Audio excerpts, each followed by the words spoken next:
Dating অ্যাপের পরিচয়ের পর কথিত বন্ধুর সঙ্গে দেখা করতে গিয়ে সংবদ্ধ ধর্ষণের শিকার হয়েছেন তরুণী। মঙ্গলবার এমন ঘটনা ঘটেছে ভারতের হরিয়ানা রাজ্যের গুরুগ্রামে।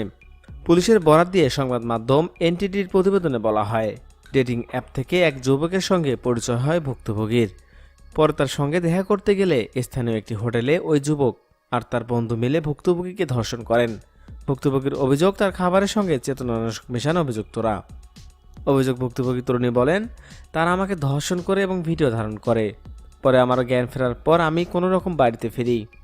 এই ঘটনায় ওই দুই অভিযুক্তের বিরুদ্ধে মামলা করা হয়েছে বলে জানিয়েছে স্থানীয় পুলিশ কর্মকর্তা পারভিন মালিক। এই ঘটনায় তদন্ত চলছেও বলে জানিয়েছেন তিনি। দর্শক, এই ধর্ষকদের কি শাস্তি আপনারা আশা করছেন? জানতে চাই আপনাদের মূল্যবান মতামত। এখনকার মতো এখানে শেষ। পরবর্তী আপডেট নিউজ পেতে আমাদের সাথে থাকুন। ধন্যবাদ সবাইকে।